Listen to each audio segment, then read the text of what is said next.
Broadcast? Broadcast? Je m'appelle Karine Lopez, je fais partie de l'équipe de DCO, du Bureau de coordination du développement, du côté du Country Business Strategy, c'est la stratégie commerciale pour les pays du côté de DCO.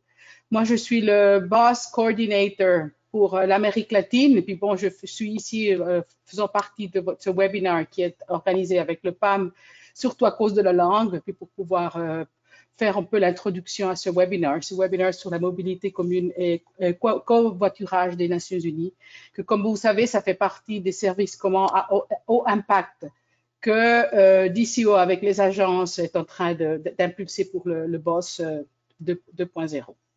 Alors tout d'abord, merci à vous tous d'être là.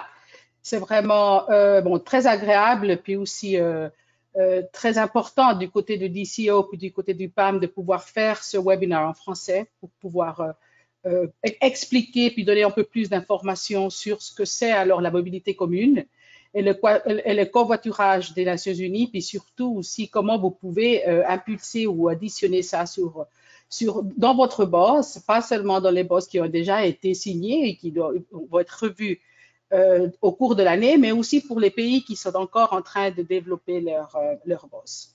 Alors, bienvenue, puis de nouveau, merci à vous tous d'être là. Avec moi, il y a Diana Parino puis Eva Russo. J'espère que j'ai bien prononcé vos noms. En tout cas, du côté du PAM, elles vont être là. C'est elles deux qui vont vraiment donner le cours ou le webinaire. Et puis, à la fin, elles vont répondre à vos questions. Alors, si vous pouvez, s'il vous plaît, écrire vos questions dans le chat box. Et du côté du GoToWebinar, vous avez un chat box où vous pouvez alors écrire vos questions. Puis, à la fin de la session, elles vont répondre aux questions. Next, please. Alors, quels sont les services communs et puis surtout les services communs à fort impact?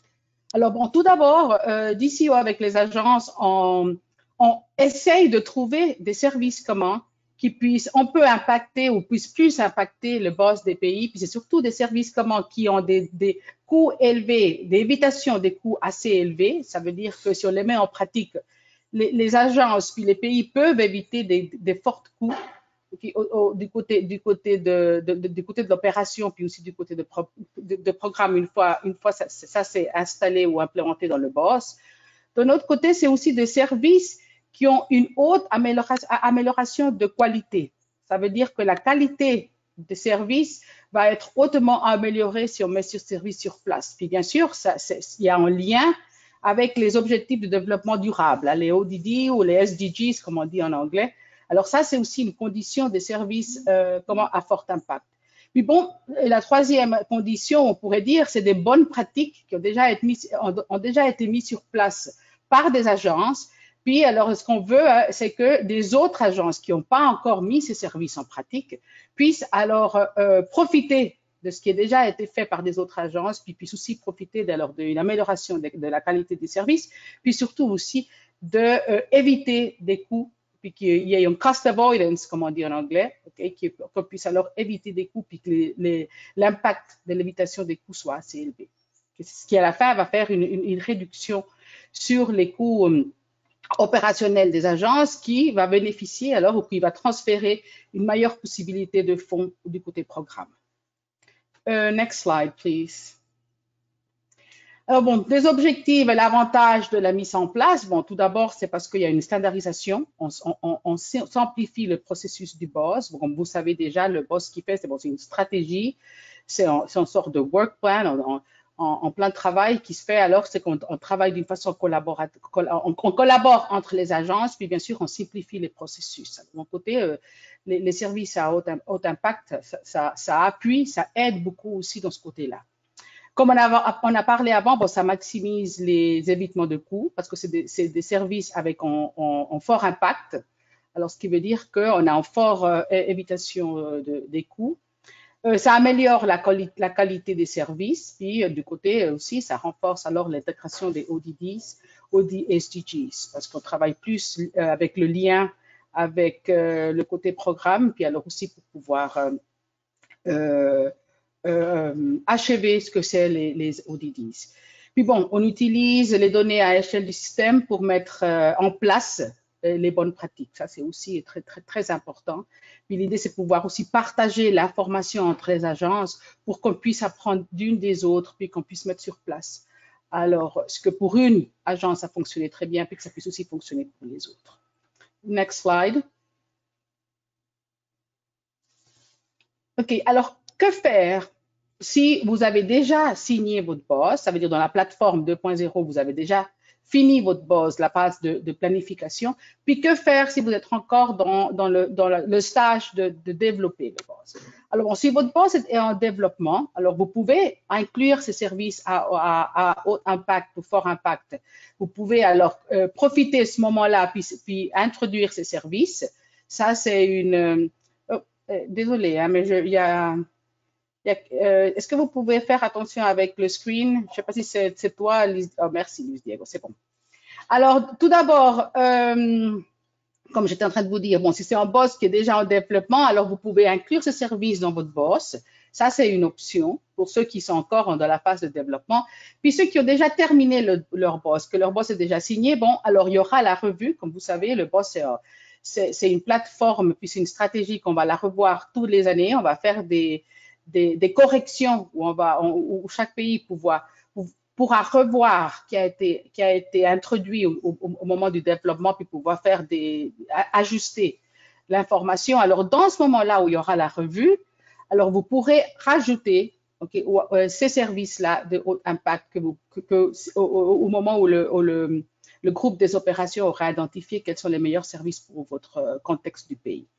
Alors ça serait la voie à suivre avec les services de haut impact. Puis comme vous savez, il n'y en a pas que celui-ci du covoiturage, il y en a plusieurs. Il y a eu des webinars il y a quelques semaines en arrière. Moi, j'étais surtout en anglais, mais bon, il y avait tous ces webinars qui étaient là sur place.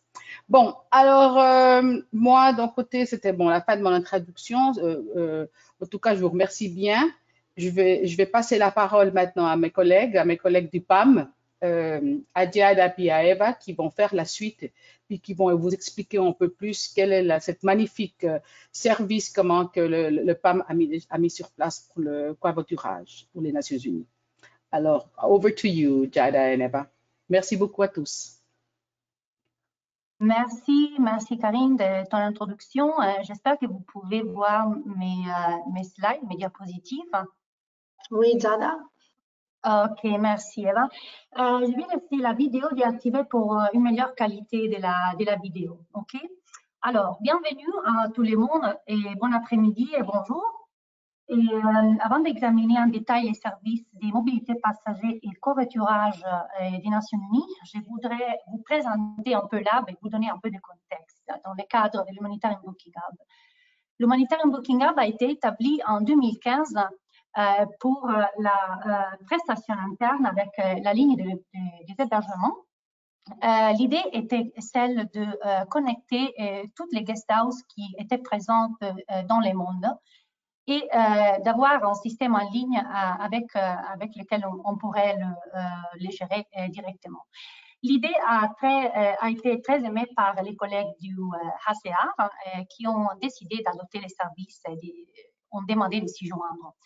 Et à partir de 2015, on a ajouté d'autres agences, d'autres lignes de service, et en soit qu'aujourd'hui, l'Humanitarian Booking Hub est le marketplace le plus grand des Nations Unies pour les services ONU sur le terrain et l'aide d'urgence. On a en fait 1058 services points ONU sur le terrain et avec 10 agences ONU dans 98 pays. Et en 2020, nous avons servi 353 000 clients dans tous les mondes. Comme j'ai dit avant, nous avons ajouté des lignes de service. On a aujourd'hui notre taille des véhicules avec plus de 3 000 véhicules ONU. On a presque 300 vols UNAS. Qu'est-ce qui s'est passé? Et vols UNAS. Nous avons supporté en 2020 avec plus de 50 vols de support COVID, de la COVID-19, de la pandémie. Et on a presque 300 guest house ONU, plus de 70 cliniques ONU et 35 conseillers ONU qu'on peut tout réserver parmi la plateforme. Comme je dis avant, nous allons nous focaliser aujourd'hui sur les services de mobilité passager au nu et services de covoiturage. Le service est un service très jeune. Il a été établi en 2019, après quelques années après l'hébergement et l'autre ligne de service. Mais malgré son caractère récent, on peut dire que le service est un service mature, flexible et versatile. Vous voyez sur l'écran, il y a la carte avec des pays éclairés. Et ce sont les pays qui ont déjà adopté les services. Nous avons l'UNICEF comme notre partenaire. Nous sommes en train d'intégrer les opérations de l'UNICEF et nous avons intégré presque toutes les opérations du PAM dans la plateforme. Et il y a aussi d'autres agences qui sont en train de piloter les services, c'est-à-dire ils se trouvent dans la phase pilote. Ainsi qu'aujourd'hui, nous sommes présents dans 77 pays et presque dans 70 emplacements dans tout le monde. Et nous avons transporté presque 450 000 passagers dans tout le monde. Quels sont les avantages de la solution? On peut commencer en disant que la solution est une solution propriétaire ONU pour la collaboration ONU et basée sur la reconnaissance mutuelle qui ont des principes qui sont soulignés par la BOSS. Il s'agit d'une solution propriétaire ONU qui a été conçue et développée par l'ONU et qui offre la possibilité, toutes les agences peuvent participer, les agences qui ont intérêt à s'y joindre, et ils ont la possibilité d'offrir la mobilité commune et partage des parcs auto pour les opérations sur les terrains. C'est pour ça que nous, il n'y a pas de royalties à payer aux sous-traitants. Comme j'ai mentionné avant, la solution est basée sur les principes de la reconnaissance mutuelle, soulignés par les BOSS, qui favorise aussi la coopération avec les agences. Et on peut très rapidement adopter le système parmi des contrats de services type. On a la même typologie de contrats pour toutes les opérations. Nous fournissons un portail self-service standardisé pour les personnels, pour les administrateurs, avec un digital back-office et un appli mobile disponible sur Android et iPhone. Et on a quand même des ICP, ICP uniformisés, des services ONU, qui contribuent à augmenter l'efficacité entre emplacements, pays et agences. On peut dire alors qu'il s'agit d'une solution simplifiée des mises en commun des parcs pour accroître les taux d'utilisation. Et grâce à l'automatisation, au covoiturage et à l'amélioration de la qualité, on a des gains de productivité uniformisés.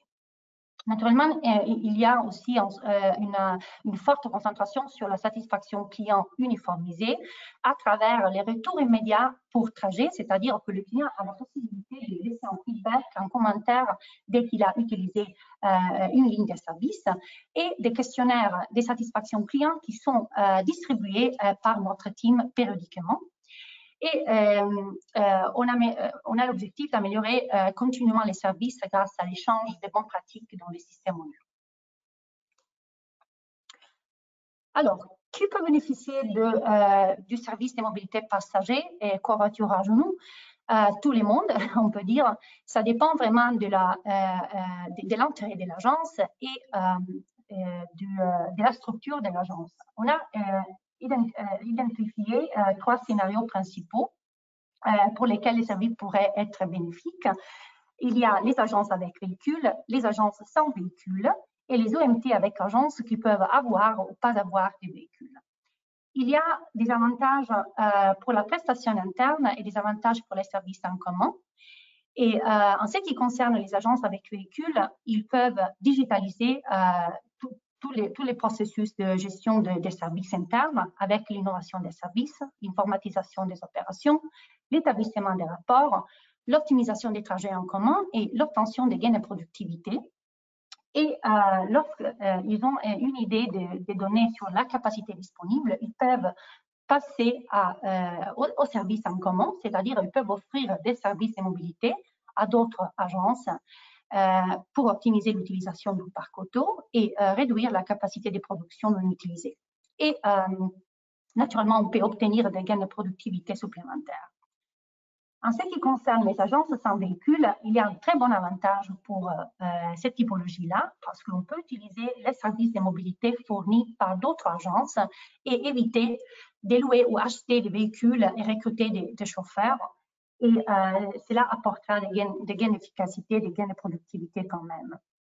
Et puis, les derniers scénarios concernent les OMT avec agences qui peuvent avoir un parc auto ou pas avoir un parc auto, c'est-à-dire une flotte de véhicules légers. Ces agences peuvent examiner les ICP et puis explorer des opportunités liées à la collaboration interagence, qui c'est un des principes qui est très souligné par la BOSS. Et en ce qui concerne les avantages pour les services en commun, ils peuvent partager les parcs auto des agences et de cette façon optimiser les taux d'utilisation des parcs nus, aider les agences sans véhicule et naturellement réduire les coûts. Ok, ça c'est très intéressant. Nous voulons vous montrer l'innovation que les services peuvent apporter à votre opération. La diapositive représente l'historique des innovations. Vous voyez à gauche les journaux de bord papier et puis aussi les tableaux blancs qui sont largement utilisés ou étaient largement utilisés par les collègues sur le terrain. Et tout cela a été aujourd'hui remplacé par un appli mobile. Comme j'ai dit avant, l'appli mobile est disponible sur Android et iPhone. C'est très intéressant parce que c'est un très bon exemple de transformation digitale, d'innovation, parce que le papier a été complètement remplacé par l'appli mobile, seulement en outil. Maintenant, pour vous donner un aperçu plus précis des avantages du site web et de l'appli mobile, je voudrais donner la parole à ma collègue Eva, qui fera une démo live sur l'outil. À toi, Eva. Merci, Jada. J'ai été pris de me donner la possibilité de partager mon écran. Merci. Oui, j'ai partagé. Merci de confirmer que vous pouvez voir l'écran, Jada. Oui, c'est bon. Ok, parfait.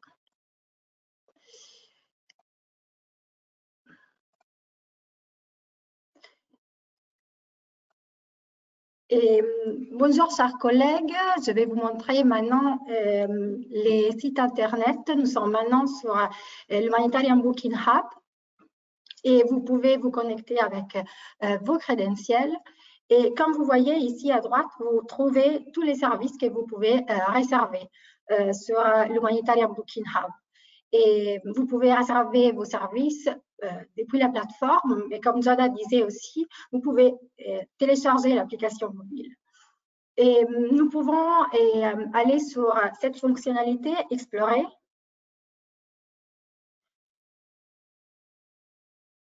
Et nous allons être redirigés sur cette map du monde où les pays éclairés sont ceux où les services ont déjà été activés.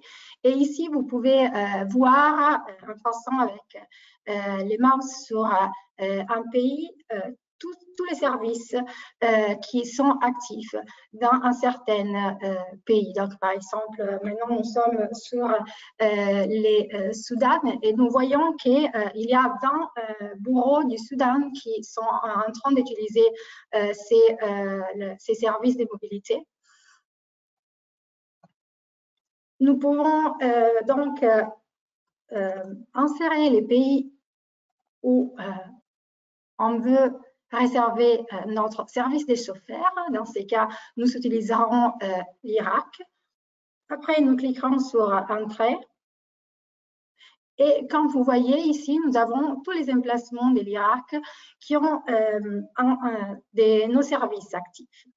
Nous sélectionnerons l'emplacement où on veut réserver notre chauffeur. Et comme vous voyez ici, il y a la liste des services que nous pouvons réserver à Erbil.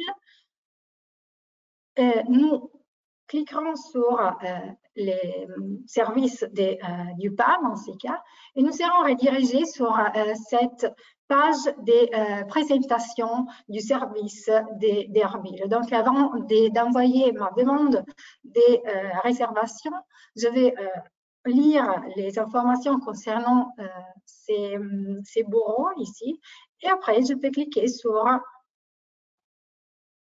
réserver.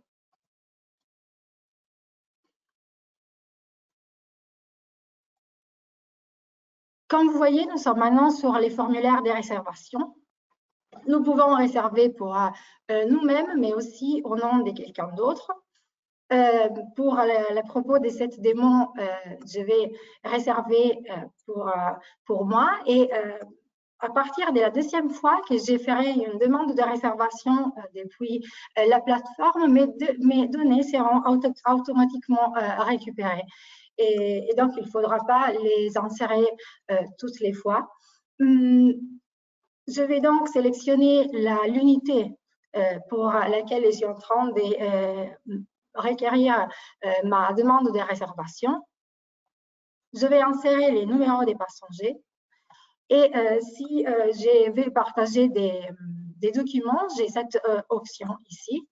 Je vais choisir après l'itinéraire que je veux réserver. Donc, je pourrais réserver dès vers l'aéroport, je pourrais réserver un voyage dans la ville ou aussi une mission en dehors de la ville.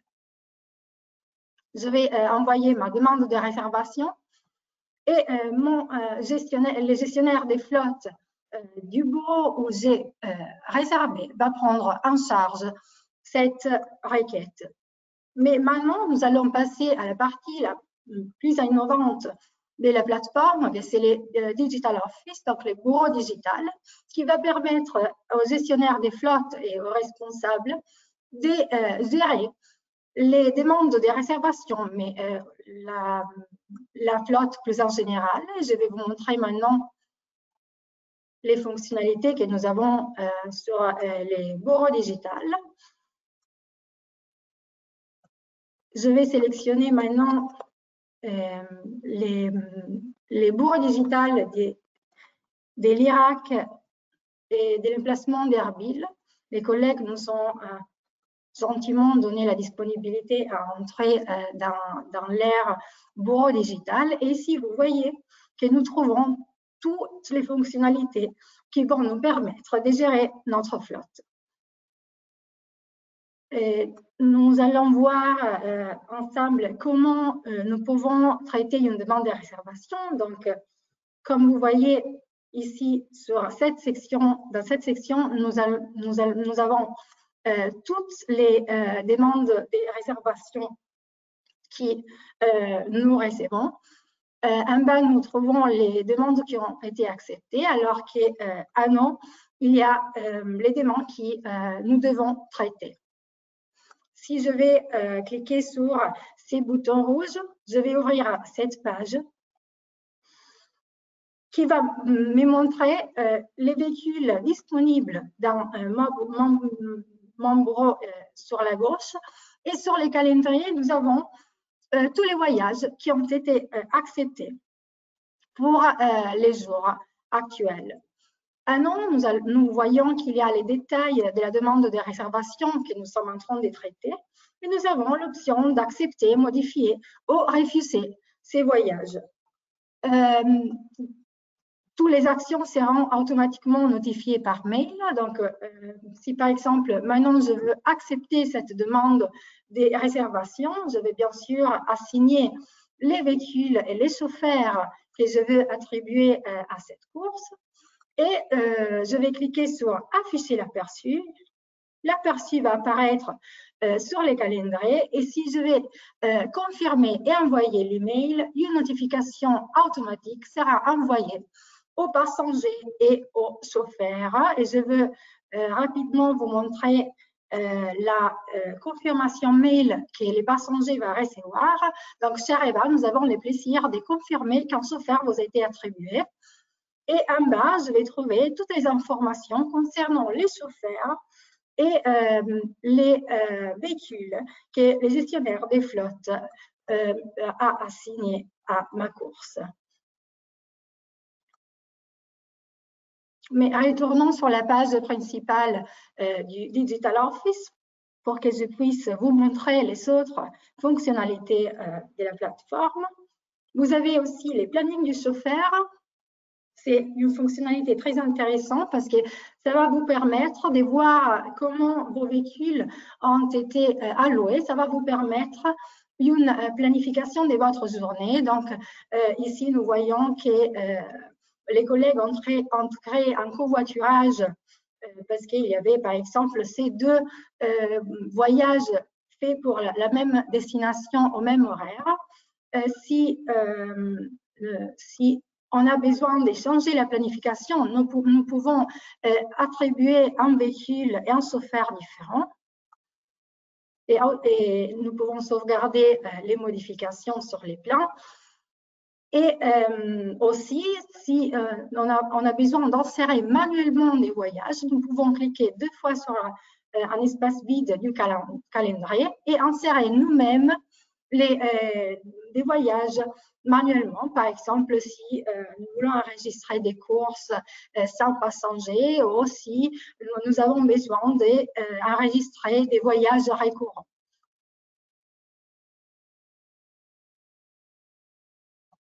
Une autre fonctionnalité du site très importante, c'est cette section My Mobility, où vous avez la liste de vos chauffeurs et la liste de vos véhicules. Et ici, vous pouvez marquer vos chauffeurs et vos véhicules comme indisponibles. Si pendant certaines périodes, un véhicule n'est pas disponible dans votre bureau, vous pouvez insérer les dates sur ces calendriers et pendant cette période, vous ne pouvez pas assigner les véhicules que vous avez marqués comme indisponibles. Et par ici, vous avez aussi un contrôle des détails de vos véhicules. Donc, si vous avez besoin de changer quelques informations, vous pouvez modifier toutes les informations que vous souhaitez. Et nous avons la même fonctionnalité pour les chauffeurs. Donc, si vous avez besoin de changer les informations des chauffeurs, vous pouvez utiliser toujours cette option et vous pouvez aussi les marquer comme indisponibles. Mais encore plus intéressant, vous pouvez accéder aux journaux de bord de vos chauffeurs si vous avez besoin de contrôler, par exemple, les activités qu'ils sont pendant la journée.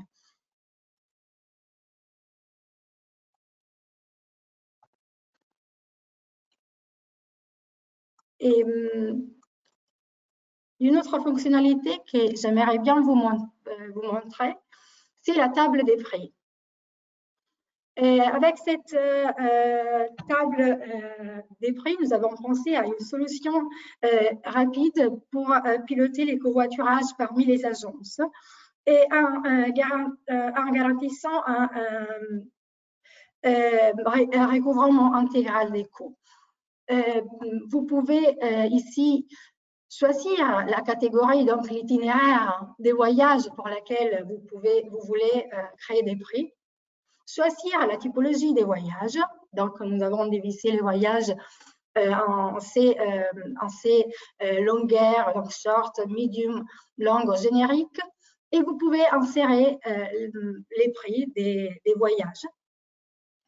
Et alors, vous pouvez décider d'insérer des prix par kilomètre. Donc, vous choisissez cette option, prix par kilomètre. Vous insérez les prix par kilomètre dans votre pays. Vous sauvegardez cette table des prix et de cette manière, vous pouvez assigner les prix que vous avez créés aux demandes des collègues qui souhaitent réserver un chauffeur dans votre bureau. La table est absolument flexible, donc vous pouvez éditer les prix aussi quand vous les croyez opportunes. Et cet outil est lié à la facturation. Je vais vous montrer aussi comment vous pouvez générer des factures automatiques. Vous pouvez cliquer sur « Créer facture » sélectionner la réservation que vous voulez facturer, par exemple cette première ici. Donc, toutes les données vont être automatiquement remplies sur cet aperçu de la facture. Vous devez remplir les champs vides et vous pouvez après envoyer une copie au client, mais aussi à un tiers. Et vous cliquez sur « Créer une facture » et la facture sera automatiquement envoyée par mail à toutes les parties que vous avez sélectionnées.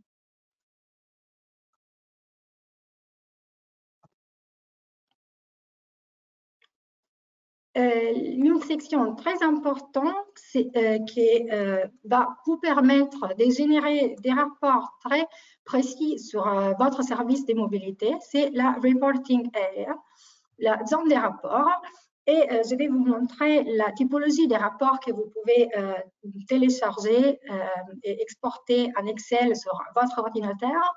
Vous avez les country reports, donc les rapports du pays, que c'est un rapport exécutif pour les dirigeants. Donc, à gauche, vous voyez que vous avez tous les bureaux de l'Irak ici, c'est des vraies données en ces cas. Et donc, vous trouverez ici cette typologie des données. Vous pouvez calculer la période que vous voulez analyser, par exemple, de janvier 2021 à mars 2021. Vous cliquez sur « Calculer » et toutes ces données vont être automatiquement téléchargées sur ces tables. Donc, nous pouvons voir les numéros des véhicules et des chauffeurs que vous avez pour chaque bureau, mais aussi la typologie des voyages qui ont été réservés les plus pendant une certaine période. Et nous pouvons calculer le pourcentage de ces voyages. Comme je vous disais, vous pouvez exporter ces données en Excel sur votre ordinateur. Un autre rapport très intéressant que vous pouvez avoir, c'est Cost Recovery Report que vous avez ici. Et c'est un rapport exécutif mensuel qui va vous permettre aussi, en ces cas, d'exporter ces données en Excel sur votre ordinateur. Et vous avez des autres informations. Vous pouvez, par exemple, visualiser ici l'unité qui a fait la demande du véhicule. Vous pouvez voir les véhicules et les chauffeurs que le gestionnaire des flottes a assignés, mais aussi vous pouvez récupérer la durée et les kilomètres par chauffeur et par voyage.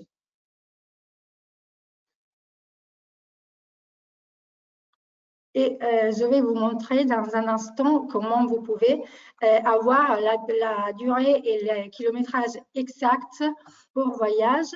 Mais avant de passer à cette fonctionnalité, j'aimerais bien vous montrer cette dernière section, la Customer Satisfaction.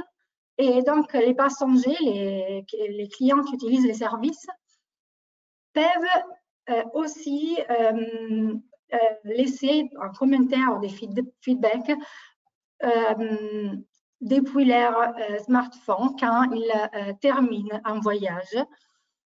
Donc, par exemple, ici, nous pouvons voir les feedbacks que les collègues de l'Irak ont laissés après leur voyage. Et les gestionnaires de flotte ont la possibilité aussi de performer certaines actions qui vont leur permettre de faire un suivi au feedback qu'ils reçoivent. Nous pouvons aussi lire les commentaires et répondre directement aux passagers, aux clients. Mais maintenant, Jada, et si tu peux faire les partages de l'application mobile, merci.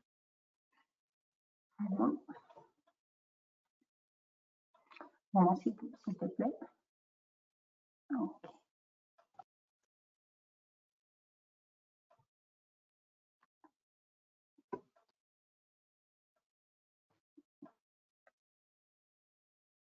OK. Est-ce que tu vois mon écran, Eva? Oui, maintenant, oui, merci. OK. OK. Tu veux présenter? Je peux, oui. Oui, et nous sommes donc maintenant sur l'application mobile et nous voyons ici tous les services que nous pouvons réserver depuis l'application mobile. Et si nous cliquons sur UN Drivers, Oh.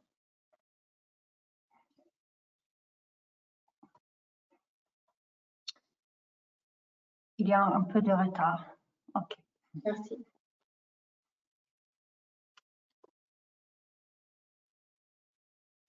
Nous pouvons choisir l'emplacement et les pays où on veut réserver notre chauffeur, donc par exemple Angola. Et nous pouvons aussi sauvegarder cet emplacement comme favori.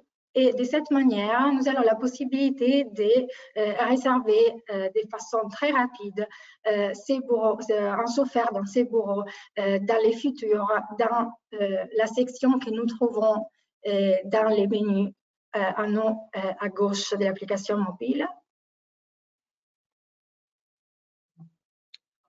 Oh. Okay.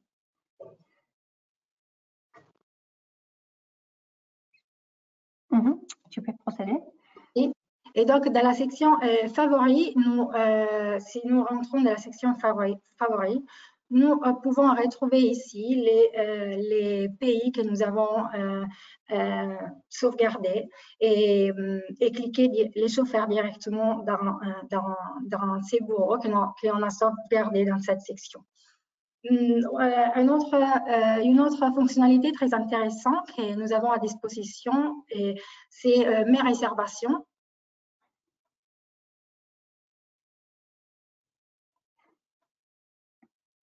Et donc, chaque utilisateur, chaque passager va se retrouver toutes les réservations qu'il a effectuées et il peut, avec cette fonctionnalité, contrôler aussi les statuts de la réservation. Donc, si la réservation a été traitée ou pas. Et il a aussi la possibilité d'annuler la réservation si pour quelque raison il ne doit plus performer les voyages. Vous voyez qu'en bas, nous avons cette option, annuler la réservation.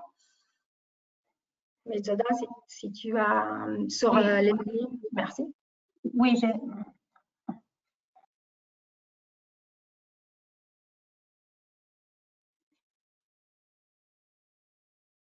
Est-ce que tu peux m'entendre, Eva?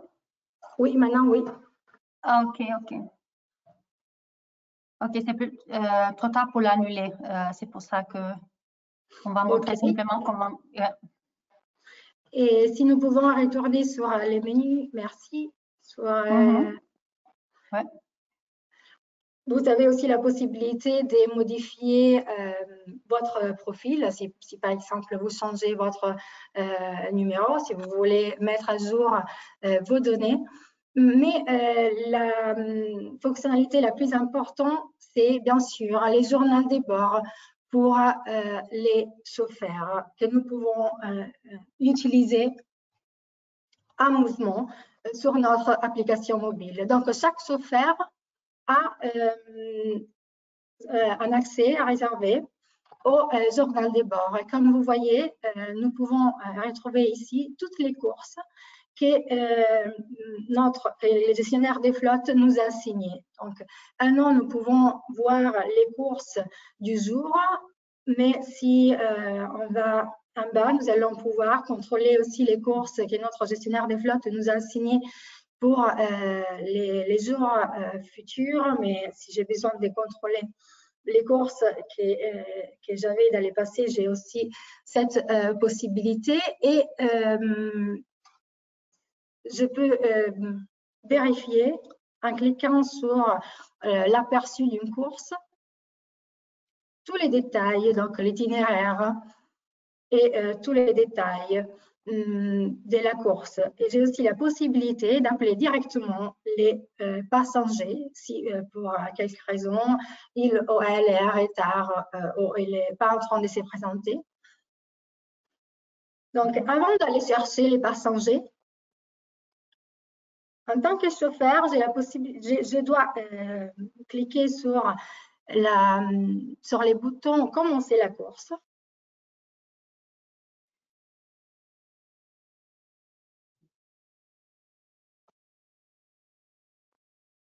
Et je vais pouvoir insérer les kilométrages que je vois sur mon odomètre avant le début de la course. Donc, par exemple, 10 000, disons. Maintenant, je peux cliquer sur Envoyer. Et l'application mobile va enregistrer de cette manière les kilométrages de ma course et aussi la durée de mon voyage. Une fois que ma course est terminée, je vais pouvoir cliquer sur les boutons fin de la course.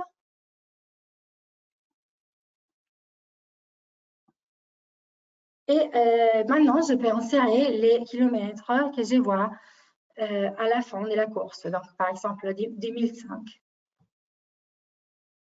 Je vais encore une fois cliquer sur Envoyer.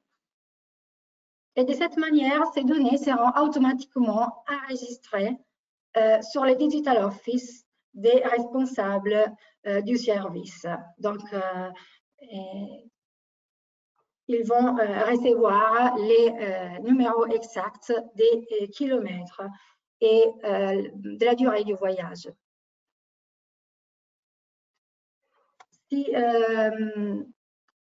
Giada, si tu veux continuer avec les... Oui. Oui, merci Eva. Alors, je vais partager mon écran encore une fois. Eva, tu peux confirmer que tu peux voir mon écran, s'il te plaît? Oui, nous voyons ton écran. Ah, ok, merci.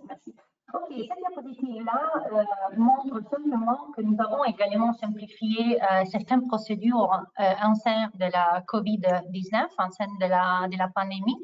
Nous avons en fait développé des directives COVID et matériel de sensibilisation que nous avons distribuées en 3 langues, c'est-à-dire anglais, français et arabe. Vous voyez ici, par exemple, 2 posters, 2 flyers que nous avons préparés pour la pandémie. Il s'agit de mesures préventives d'hygiène pour éviter la transmission du virus pour les passagers et pour les chauffeurs. Et c'est très important de souligner comme à travers la plateforme, vous pouvez contrôler les nombres maximum de passagers à bord et tracer les contacts en cas de besoin. Ok, c'est ça, c'est très important dans cette période de la pandémie. Ok, ici nous allons voir les fonctionnalités qu'on va développer en 2021, c'est-à-dire cette année. En matière de développement, je voudrais simplement vous informer que les priorités sont identifiées selon les fonctionnalités que les collègues sur le terrain jugent comme nécessaires pour simplifier leur travail. Okay? C'est pour ça que nous assignons la priorité selon les fonctionnalités qui sont suggérées par les collègues sur le terrain. Une chose à développer, la signature du client à la fin de chaque trajet. Et puis, nous allons développer aussi un calculateur du recouvrement de coûts pour les partages des parcs entre les agences et aussi de fournir un modèle, c'est-à-dire un template de contrat de service pour les partages des parcs pour toutes les opérations, c'est-à-dire toutes les agences qui ont intérêt à adopter les services. Et nous allons ajouter quand même un outil pour contrôler quotidiennement les véhicules et aussi suivre la consommation des carburants.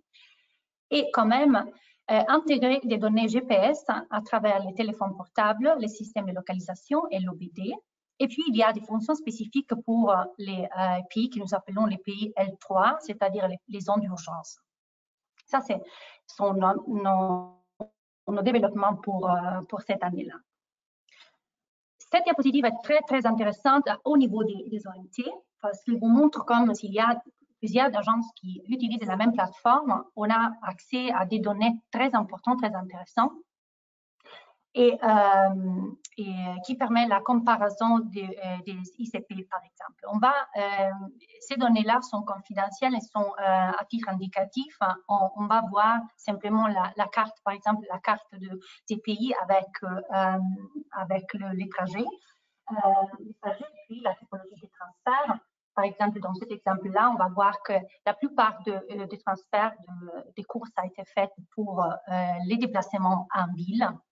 L'unité d'appartenance, la raison pour laquelle on a voyagé. Par exemple, dans cet exemple-là, on va voir que la majorité a été faite pour l'aéroport, 10%. Et c'était très intéressant parce que, par exemple, on peut considérer d'activer un service de covoiturage pour cette route-là, parce que c'est la plus demandée. Et puis, la typologie des voyages, s'il s'agit en les simples ou aller-retour. Très intéressant est de voir dans ces graphes-là les ICP, indicateurs clés de performance relatifs à la mobilité. Il y a seulement des exemples ici, mais vous voyez bien comme il y a la liste des agences.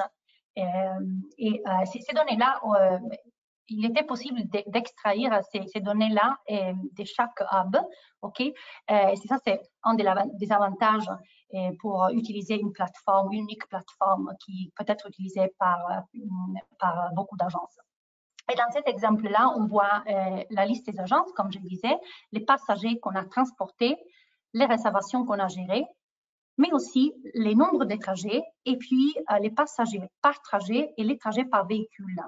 Par exemple, on va demander à l'agence numéro 1 comme ils ont réussi à avoir presque 2 passagers pour une course. C'est une bonne opportunité pour explorer un peu et considérer l'activation du service pour les services communs, par exemple. OK, nous voudrons ici examiner un peu plus en détail les gains de productivité. La plateforme offre un fort potentiel pour les gains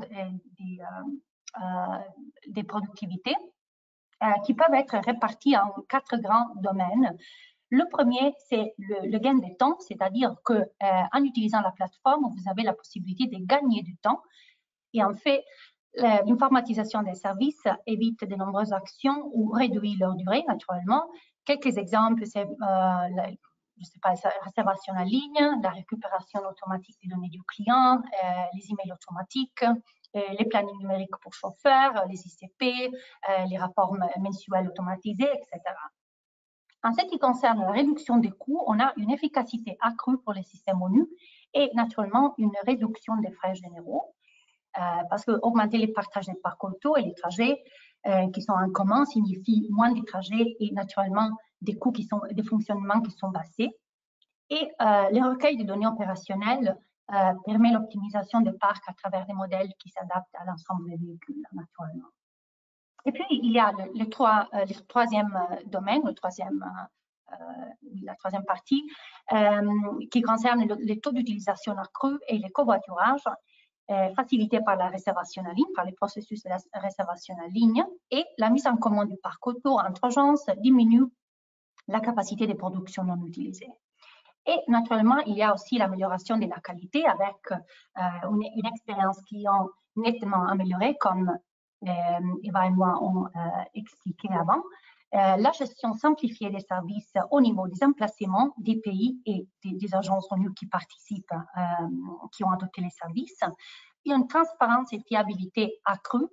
Et puis, on peut quand même réduire les émissions de CO2 grâce au covoiturage et au redimensionnement du parc auto. Et comme j'ai dit avant, comme j'ai mentionné avant, on peut bien simplement tracer la satisfaction client avec le retour immédiat, avec le questionnaire de satisfaction client et améliorer continuellement les services. Maintenant, nous avons invité des collègues de l'UNICEF, Béni, République démocratique du Congo, et puis du PNUD de Madagascar. Nous voudrons qu'ils partagent leur feedback, leur expérience avec notre service. Ils ont déjà adopté les services. On va commencer avec Grace, UNICEF Béni. Grace, tu es là? On va voir si je peux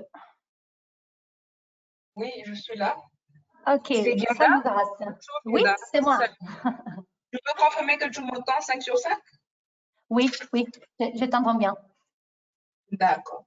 Bonsoir, chers collègues. Bonjour, chers collègues. Je suis Grace Mwaka et je suis administrative associée au bureau de l'UNICEF Béni. Donc, je vais vous parler de manière très, très brève sur l'utilisation du système au sein de notre bureau de Béni. Pour commencer, je dirais que le bureau de Béni a été le premier bureau au sein de l'UNICEF en RDC à avoir adopté ces systèmes il y a de cela plus d'une année. Il y a de cela plus d'une année que nous utilisons ces systèmes innovateurs, que nous ne pouvons que constater des points positifs. Parmi les apports, nous pouvons dire que la plateforme a rationalisé efficacement l'utilisation quotidienne de notre chara automobile et a renforcé le bon suivi et la traçabilité administrative des mouvements des véhicules pour une meilleure utilisation. Donc, pour amorcer sur les avantages clés, nous pouvons dire que le système est premièrement paperless. Paperless, c'est-à-dire que nous n'avons pas besoin d'utiliser du papier ou d'écrire sur du papier pour faire des demandes des véhicules, comme c'est encore courant de nos jours dans plein des bureaux des terrains. Deuxièmement, nous dirons que nous avons la simultanéité, la prompte diffusion de l'information entre toutes les parties impliquées à l'issue de l'assignation du chauffeur, c'est-à-dire entre le focal point, les staff members, qui a fait la réservation, bien sûr, et les drivers qui a l'information en temps réel de son assignation. En troisième lieu, nous dirons que nous avons l'optimisation des ressources de l'organisation en ayant la possibilité d'effectuer du covoiturage entre collègues avec ces systèmes. Pour les défis majeurs, il y a juste un seul défi que je peux souligner. Giada, vous m'entendez? Oui, oui. Merci, Grace. Ok, d'accord, d'accord. Pour les défis majeurs, je dirais qu'on a juste un seul. Hein. On a juste besoin, on est obligé d'être connecté à Internet 7 jours sur 7 afin de pouvoir réserver en ligne et approuver des requests. Parce que sans la connexion, on ne peut malheureusement rien faire sur la plateforme, malheureusement. Et on espère que c'est une tâche dont nos amis de Rome sont en train présentement d'y travailler. Pour chuter, je dirais que j'aimerais remercier vivement nos amis de New York et de Rome pour cette plateforme commune à tous les humanitaires across the board, qui ne cesse de nous faciliter la vie tout le jour et quotidiennement. Merci infiniment. Merci à toi, Grace. Merci. On va passer maintenant à notre collègue du PNUD. Un moment, s'il vous plaît, parce que j'ai des soucis avec. OK. Est-ce que vous pouvez voir mon écran? J'espère. Oui, oui, okay, merci Eva. Nous avons Lengo Anitra du PNUD Madagascar, Antananarivo. Tu es là? Sur l'utilisation du système au sein de notre nous entendons un peu d'écho, Lengo. Nous entendons un peu d'écho. Lengo.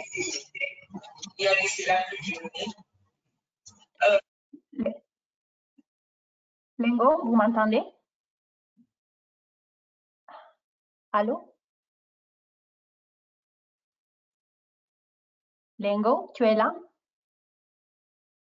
Je pense que la collègue a des soucis avec la connexion Internet. On va attendre quelques minutes. Lengo? Et Jada, je le voyais connectée il y a quelques minutes, mais je pense qu'elle est en train d'essayer de se reconnecter à nouveau. Nous pouvons peut-être entre-temps lire son commentaire. OK, oui, on va lire les commentaires. Eva, s'il te plaît, si elle retourne en ligne, tu peux m'informer? Oui, donner la parole. Ouais. OK, merci. OK, la collègue, malheureusement, il y a des soucis avec la connexion Internet, mais elle voulait bien contribuer. Elle a écrit l'Humanitarian Booking Hub facilite la gestion de notre parc véhicule, car la plateforme offre une bonne visibilité de la disponibilité et de la fréquence de l'utilisation de chaque véhicule et chauffeur.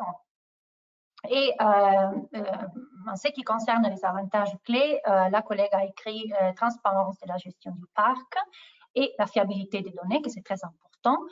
C'est quelque chose que nous avons déjà mentionné pendant la réservation.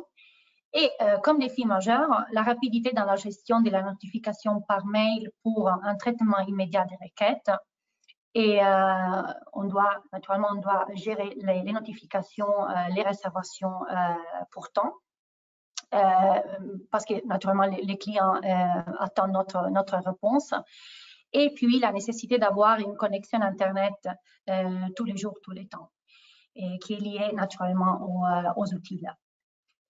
Je pense que je vais procéder. Eva, si elle retourne online, peut-être nous pouvons laisser la parler pour quelques minutes. OK, merci.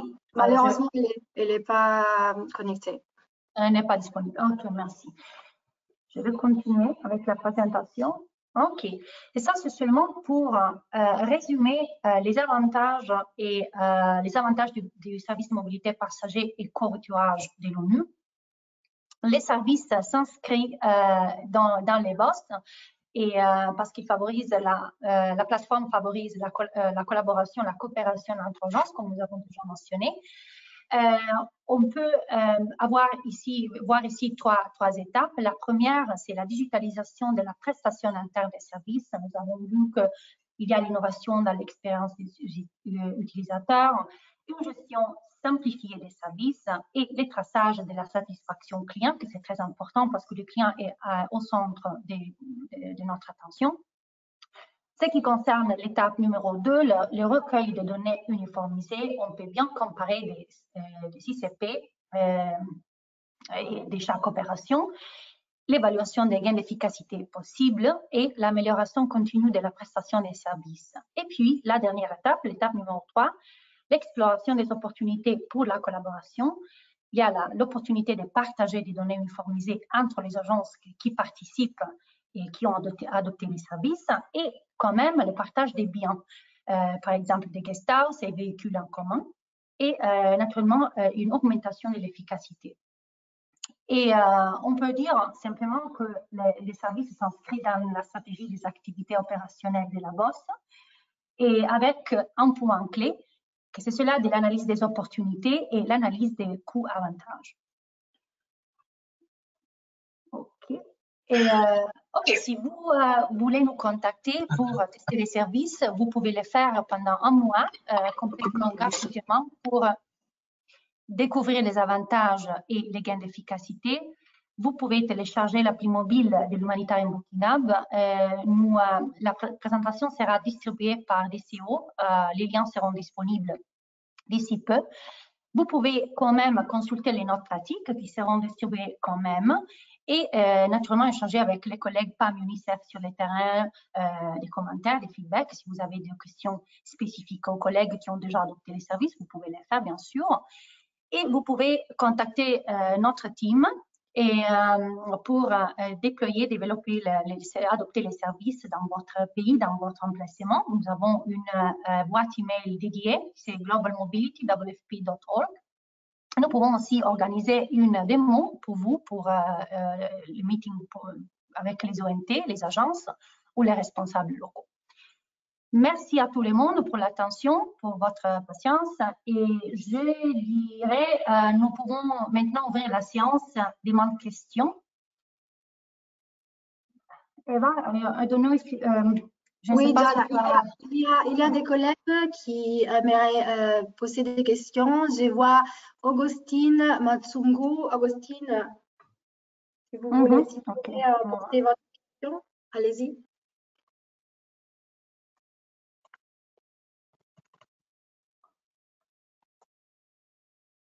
Je pense qu'elle est OK, on peut voir si je peux activer le microphone. Augustine, oui? Matsungu, OK. Louise, I cannot unmute attendees. Can you please unmute them to allow them to participate to the Q&A, please? Augustine, you would like to unmute? Yes, please. Matsongo? Yes, Agostini Matsongo. Thank you.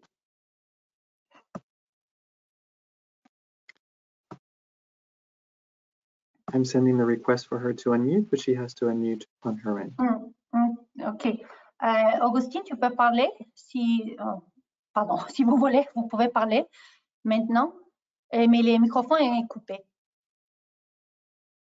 Si vous pouvez ouvrir les microphones, s'il vous plaît. En cliquant sur... OK, voilà. Oui, allô? Bonjour, oui. Oui, bonjour. Bonjour. Bonjour, Augustine. Bonjour, merci, chers collègues, pour l'exposé qui est vraiment très enrichissant.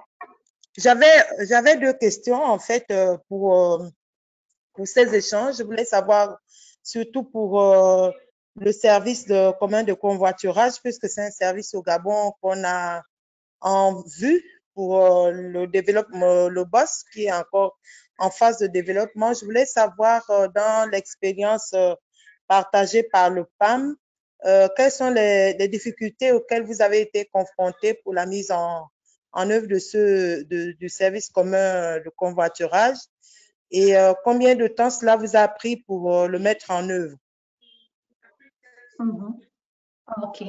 OK, merci Augustine. Première chose, si vous nous contactez sur globalmobility.wfp.org. Allô? Allô? Est-ce que vous pouvez couper votre microphone, s'il vous plaît? Merci. Augustine, j'étais en train de dire que, en ce qui concerne l'activation, c'est très rapide, très facile. On va organiser une démo avec votre staff et on peut bien commencer le processus de onboarding. C'est-à-dire, nous vous demanderons de remplir un formulaire avec toutes les informations de votre hub et informations en concernant les véhicules, en concernant les chauffeurs, etc. Puisque nous puissions créer l'hub de notre côté et puis on peut l'activer très rapidement. En ce qui concerne les défis pour activer les services en commun, je pense que la meilleure chose serait de demander directement aux collègues qui ont déjà activé ces services, qui utilisent déjà les services en commun. Le processus est très simple. On va créer un hub en commun avec les agences qui sera partagé avec les agences qui demandent la participation, naturellement. Et on va naturellement signer un accord avec les autres agences pour gérer ensemble l'hub. C'est ça.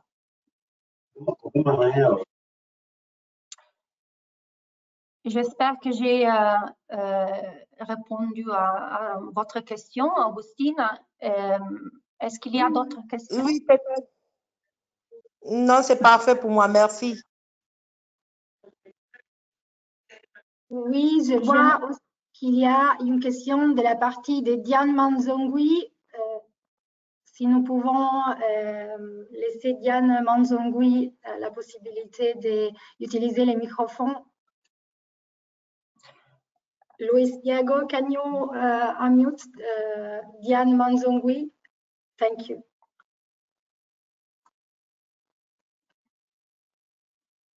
Diane Manzongui, you have been sent a request. You may unmute yourself. Thank you, Luis Diego. OK, vous pouvez activer votre microphone pour poser la question. Merci.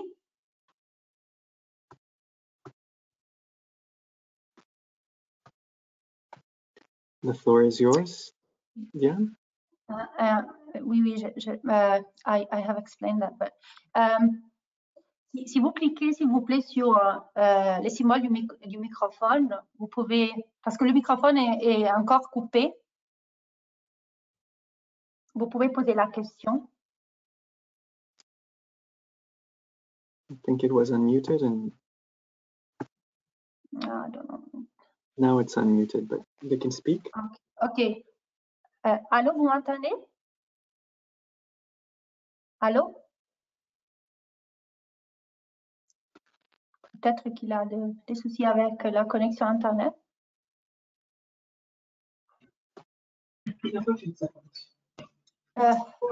Vous nous entendez?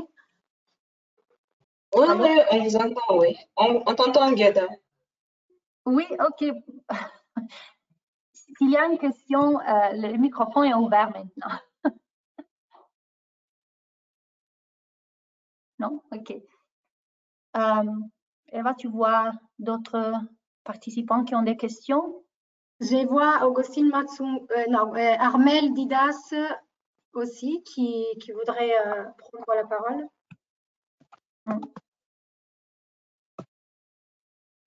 Armel Didas, oui. OK.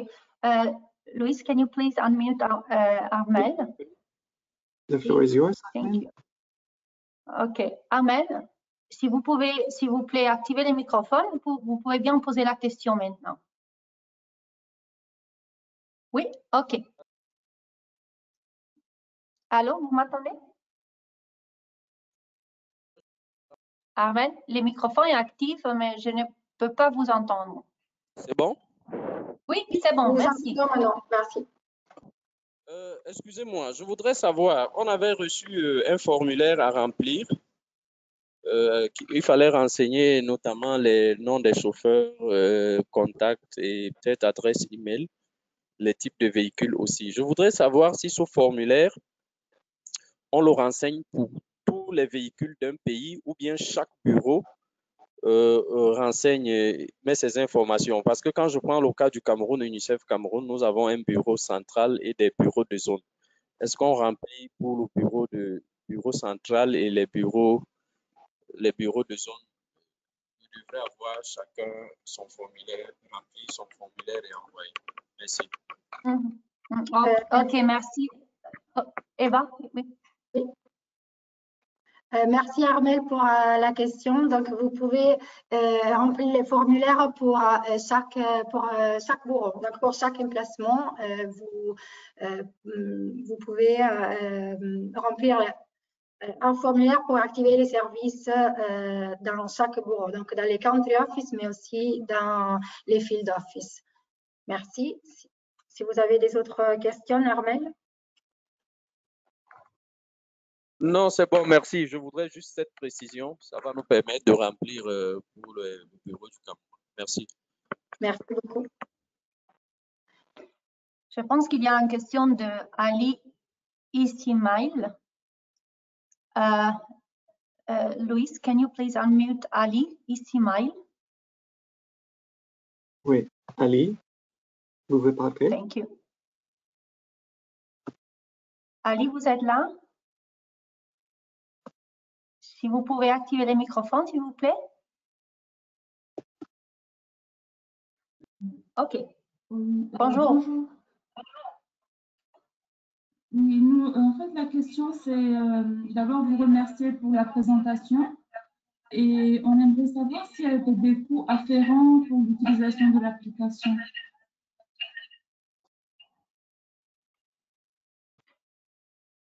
OK, si j'ai bien entendu la question, Ali, vous avez demandé à propos des coûts. Oui, pour l'utilisation de l'application, comment ça se passe? Est-ce qu'il y a des coûts? Et pour le PNUD, par exemple, si on veut y adhérer, quelles sont les étapes à suivre? OK, merci. Alors, merci pour votre question. Comme j'ai mentionné avant, vous pouvez bien tester les services gratuitement pendant un mois. C'est-à-dire que nous préparerons les labs complètement avec vos véhicules, vos chauffeurs là. Et vous pouvez bien tester lab pour 30 jours. Et à la fin de ce jour, de ces périodes de phase de test, on va l'appeler la phase de test, on va voir si vous avez l'intérêt à implémenter officiellement les services dans votre emplacement. Ouais, et en ce qui concerne les étapes à suivre, comme j'ai dit avant, vous pouvez contacter, s'il vous plaît, Global Mobility à l'adresse email que vous voyez sur l'écran et nous organiserons une démo pour votre staff et nous vous expliquerons les étapes à suivre exactement. OK? Merci infiniment. Merci beaucoup. Merci, Ali. Merci. Merci, Jada. Et je vois qu'il y a Samba Dubi aussi qui voudrait poser une question. Luis Diego, could you please Yes. unmute Samba? Samba, vous Samba pouvez pas. Dubi. You have to unmute.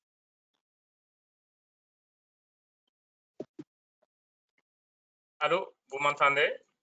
Oui, très bien, merci. Ok, merci pour la présentation. Moi, j'avais juste une question. C'était par rapport au coût. Nous savons que nous ne sommes pas forcément dans les mêmes pays. Donc, comment est déterminé ce coût-là, ou bien ces coûts pour être remboursés?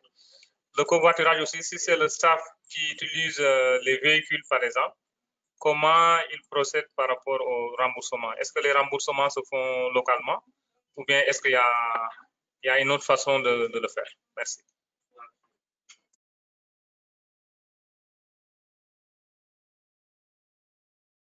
Eva, tu veux répondre? Jada. Ok. Merci pour votre question. Merci bien. En ce qui concerne les coûts,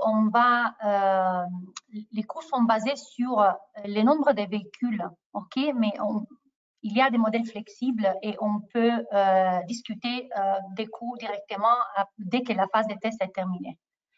Parce que, comme nous avons dit avant, la phase de test est complètement gratuite. Vous pouvez bien voir les avantages du service.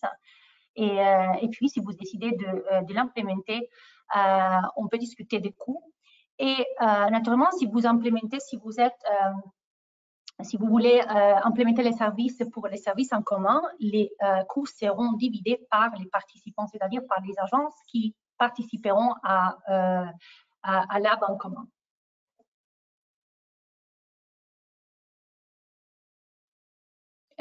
Est-ce que j'ai répondu à votre question ou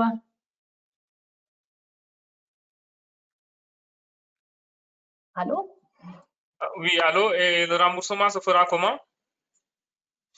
Les remboursements, alors nous sommes en train de développer un modèle pour les recouvrements des coûts internes et ce modèle sera disponible directement sur l'AB dès que l'AB a été créé. Alors, nous pouvons vous donner les détails s'il vous plaît, si vous nous contactons directement à l'adresse email montrée sur l'écran. Merci. Merci à vous. Merci, Jada. Et je vois encore une question de la partie de Bachar Mahamat. Et Luis Diego, could you please unmute Bachar Mahamat? Yes. Oui, Bachar, the floor is yours. Bachar, est-ce que vous nous entendez? Est-ce que vous pouvez prendre la parole maintenant? Bachar?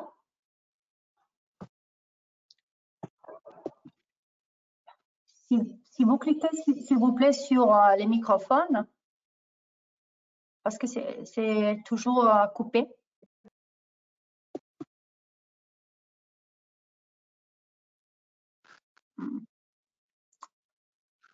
Allô? Oh, ok. Je pense que...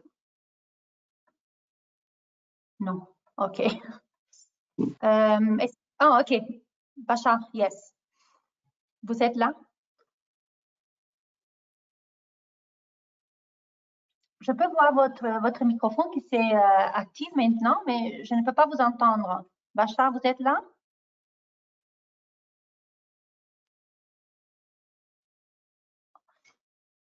Ok.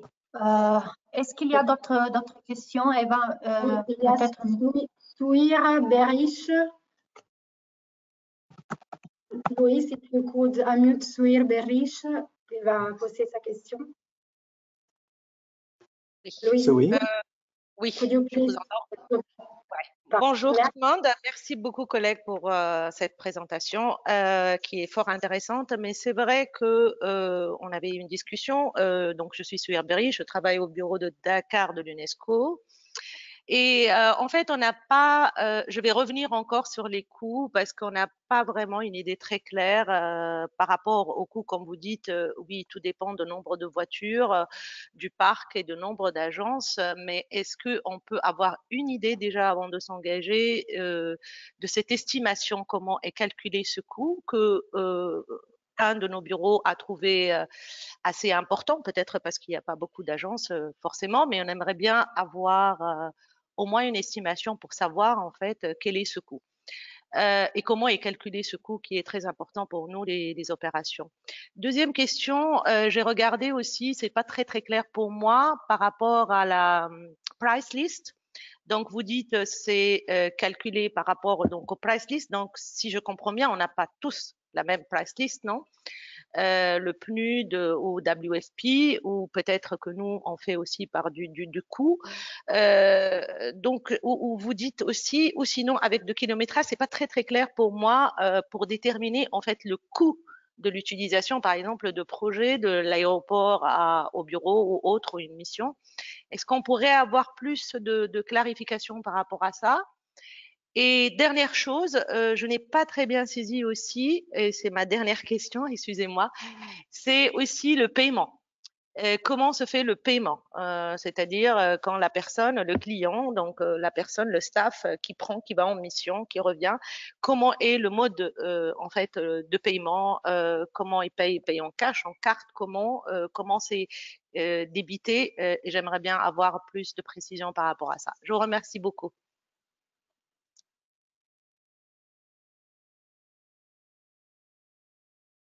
Eva, tu veux répondre ou... Oui, alors merci beaucoup, Suir, pour les questions. Donc, pour les côtés des prix au niveau local des itinéraires et aussi du kilométrage, c'est une décision plutôt locale et à prendre avec les agences qui s'engagent dans les projets des partages de la flotte. Donc, c'est tout à fait après une période des pilotage du service que vous pouvez établir les justes prix pour les itinéraires et aussi les prix les prix pour les kilométrages. Maintenant, vous avez vu qu'il y a cette section sur les bureaux digitales qui va vous aider à insérer des premiers prix pour les trajets que vous mettez en commun avec les autres agences. Nous sommes aussi en train de développer un autre outil qui va calculer avec plus de variables les coûts de chaque course. Et après, ce sera absolument à établir localement les justes prix par trajet. Et je vais revenir à votre première question. Et donc, par rapport au coût d'engagement de la plateforme, il faudra faire disons, un assessment avec les bureaux du pays qui vont s'engager par rapport à la quantité des véhicules qu'ils vont utiliser pour les services de mobilité commune. Donc, les prix seront calculés par rapport à la quantité des véhicules. Après, une phase de pilotage du service. Jada, si tu veux ajouter. Non, c'est bon, je pense qu'elle a aussi demandé à propos de la méthode du paiement, que vous pouvez bien décider si les clients doivent payer par carte de crédit ou à cash, ou vous pouvez bien laisser choisir au client directement. Comme Eva vous a montré pendant la démo, il y a la possibilité de sélectionner la méthodologie utilisée pour les paiements. C'est-à-dire c'est complètement à vous ou au client. C'est aussi ainsi qu'il y a une décision tout à fait du bureau qui s'engage dans les projets. Oui, naturellement. Oui. Est-ce que nous avons répondu à votre question, Tahir? Je vous remercie. Oui, très bien. Merci beaucoup. Merci. Merci. Je pense qu'il y a une question de... J'avais vu... non, ça, nous l'avons. Irene Bouanga. Luis, can you please unmute?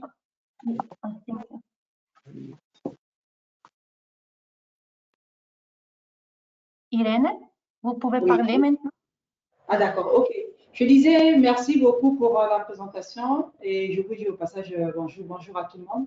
Mais je crois avoir obtenu des réponses. Je suis Irène du bureau de l'UNESCO à Libreville. Je crois avoir obtenu des réponses en fonction des questions posées par les collègues avant moi. Donc c'est ok. Ok, Merci beaucoup, Irène. Merci. Je pense qu'il y a Diane Marzonghi. Et oui, Diane, il avait un problème avec le microphone au début. Ok, tu as raison. Merci. There's 3 people that have their hand raised. Joanne Villers. Villers. Joanne, vous êtes là? Oui, bonsoir. Oui, je suis là. Merci. Bonsoir. Alors, j'avais 2 petites questions en fait. La première question, c'est concerne un peu ce que les collègues ont dit avant moi. Est-ce qu'il y a un MOU ou un accord umbrella qui existe qui pourrait couvrir en fait le covoiturage dont on est en train de discuter? Est-ce qu'il y a un MOU qui existe entre les différentes agences, puisqu'on est entre nous multi-agences, et qui pourrait justement pas fixer les prix parce qu'on sait que les prix sont déterminés sur le terrain, mais proposer un ensemble de services, et si les agences au niveau de chaque pays ou à travers le BOSS ou à travers l'OMD, les agences sont intéressées, alors là, on pourrait peut-être partir sur des prix, sur des détails et tout. Est-ce qu'il y a déjà un accord global qui existe à ce niveau-là, parce que ça nous permettrait justement aller un peu plus de l'avant et voir qui sont intéressés et comment justement recouvrir au paiement et tout et tout. Alors ça, c'était ma première question. La deuxième question concerne plutôt les 2 collègues qui ont présenté les avantages et les inconvénients, les deux pays pilotes, Bénin et Madagascar. Je voulais savoir si l'une de nos collègues, si elles sont encore connectées, si elles sont connectées. J'aimerais savoir leur expérience sur le terrain et qu'elles nous disent un peu en dehors du paperless, en dehors du fait que, d'accord, on passe d'un tableau blanc ou on passe d'un cahier logbook à un système qui est informatisé, digitalisé, d'accord, mais en dehors de cela, est-ce que, comment dire, il y a un réel retour sur la mise en œuvre de cela? Par exemple, est-ce que cela permet réellement de gérer mieux la flotte automobile avec des analyses? C'est-à-dire que ça me permet de savoir, d'accord, j'ai tant de véhicules qui n'est pas utilisé, à ce moment-là, je prends des décisions par rapport à ces véhicules. Est-ce qu'il y a réellement un avantage comparatif dans l'utilisation de ce nouveau système? Et il parle beaucoup du fait que Internet est un problème. Et comment est-ce qu'ils ont pu soulever tout ça? Est-ce qu'il y a une utilisation offshore de l'application, pas offshore, pardon, une utilisation off de l'application? Comment est-ce que les réalités du terrain réellement, les défis du terrain sont relevés par les collègues qui ont fait les présentations? Je crois que c'est tout. Désolée si j'ai été assez long. Merci, au revoir. Non, c'est bon, Joanne, merci. Merci bien pour vos questions. Nous sommes ici pour répondre aux questions. C'est très bon comme ça. Alors, première question, MOU. Nous sommes en train, comme j'ai déjà mentionné pendant la présentation, nous sommes en train de développer un modèle, c'est-à-dire un template pour à distribuer avec les agences qui ont l'intérêt à adopter les services au niveau commun. C'est pour ça que nous sommes en train nous travaillons à ces modèles-là. Quand le modèle sera disponible, nous pouvons partager les modèles avec vous. Naturellement, dès que vous avez complété la phase des tests, si vous êtes intéressé ou si vous voulez partir directement en service commun, nous pouvons discuter les détails et vous fournir les templates quand même. En ce qui concerne, et puis je pense que vous avez demandé de faire parler Grâce, notre collègue qui a parlé avant, mais je peux ajouter quelque chose. En ce qui concerne paperless et les avantages opératifs, je voudrais remarquer le fait que l'outil est un outil complètement digital, un outil numérique. Ça signifie que tous les détails, toutes les données sont enregistrés dans cet outil-là. C'est-à-dire que tous les mouvements, les transferts sont enregistrés là. Vous pouvez bien télécharger en un clic les rapports, comme Eva vous a montré. Et ça, c'est très pratique parce que vous n'avez pas besoin d'appeler, je ne sais pas, les sous-bureaux, les bureaux, appeler les chauffeurs, etc. C'est tout automatique, c'est tout complètement numérique. Et en ce qui concerne la modalité offline, l'app est disponible offline quand même. Ça veut dire que soit de la part de l'utilisateur, de la part du chauffeur. Je vais m'expliquer. Alors, si je suis un utilisateur, je veux faire une réservation, il n'y a pas d'Internet, il n'y a pas de connexion, les données de la réservation seront enregistrées sur l'app et retourneront disponibles dès que la connexion est retournée. Et la même chose est vraie pour les chauffeurs. Si je suis un chauffeur, je suis sur le terrain pour une mission, il n'y a pas de connexion Internet et mon point focal, Fleet Manager, va m'attribuer une course pour aujourd'hui. Il n'y a pas de connexion. La course sera enregistrée sur les logbooks et sera disponible dès que la connexion est retournée. Naturellement, s'il y a une urgence, on peut toujours appeler le chauffeur sur les mobiles, sur les téléphones. Je ne sais pas si vous voulez que je demande à Grâce si elle est encore là d'intervenir ou si vous voulez contacter Grâce après les webinaires. Je ne sais pas. Grâce, si vous avez des commentaires, si vous êtes là, si vous voulez intervenir.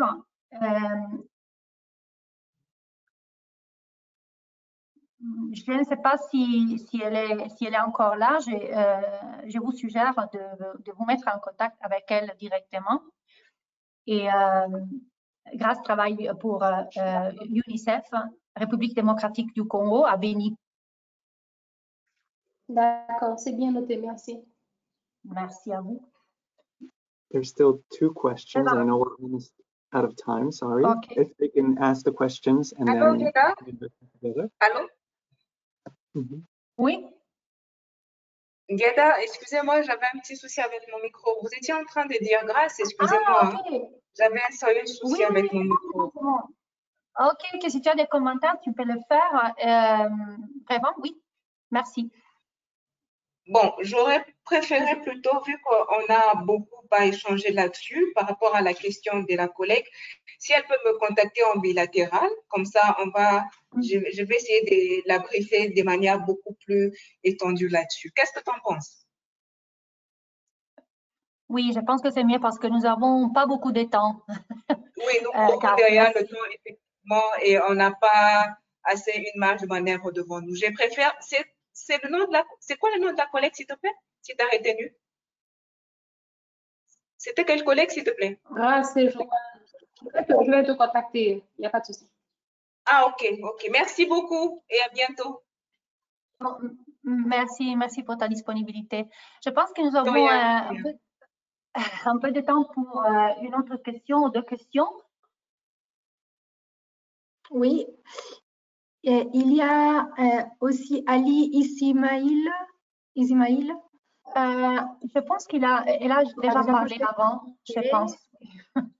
The 2 people that are missing is Justin Kipasa, Justin.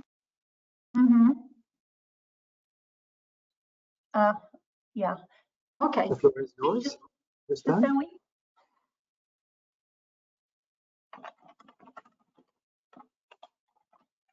Vous êtes là,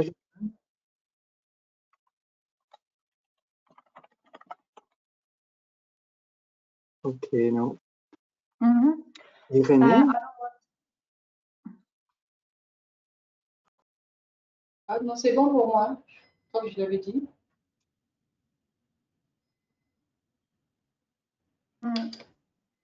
Ok. Ça en bas, je pense qu'on va aller. Ok, oui, sorry. Je pense que presque toutes les questions ont été posées. Ont été traitées. Je ne sais pas si j'ai... Oui. Do you think we have covered all the questions? Yes, correct. We can thank everyone and let them know that we will go over the questions and send them also the recording and any questions that were not addressed as well. Okay, thank you. Je voudrais vous remercier pour votre attention et pour votre intervention. Et encore une fois, si vous avez des questions à faire, vous pouvez nous contacter à Bilatéral à l'adresse email que je vous montrais avant. Et c'est tout. Eva, tu veux ajouter quelque chose? Je vous remercie beaucoup, collègues, pour votre participation, pour votre temps. Et à la prochaine. Merci. Merci à tout le monde et une bonne journée. Thank you, Lucy Eva. Merci. Thank you very much. Bye. Thank you. Au revoir.